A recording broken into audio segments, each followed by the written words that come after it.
Usifanye mambo haya mwanamke, ili kulinda afya yako ya uzazi, na kama ilishawahi kutokea umefanya, basi jitahidi umuone mtaalamu wa afya ili aweze kukusaidia ni namna gani unaweza kuondokana na changamoto ambazo zinakukumba sasa hizi. Jambo la kwanza, jitahidi usitoe mimba. Hii huwaga inaenda kuathiri mfumo mzima wa uzazi na inakuja kukupelekea baadaye inakuwa ngumu wewe kubeba mimba.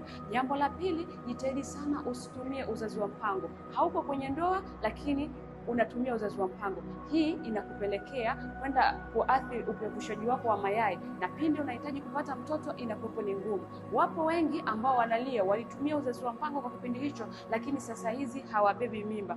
Usitake ya kukute kama yaliyowakuta wengine. Jambo la tatu, usikutane na mwanaume kimwili ambaye hujue afya yake ikoje. Yaani anaweza akawa yuko vizuri kimuonekano hapa juu, lakini ndani yake akawa na changamoto nyingi. Inaweza akawa na HIV, anaweza akawa na HPV, lakini pia anaweza akawa na magonjwa mbalimbali kama vile gono ama kaswende, ikakupelekea wewe kuathirika. Kwa hiyo ukijitahidi kuepukana na hayo mambo, itakusaidia wewe kulinda afya yako ya uzazi. Kama hii video hii imekupendeza, share kwa wanawake wengine watatu ili na wao waweze kupata mafunzo kama haya. Naitwa Madam Bahati na ni bahati yako kuona video.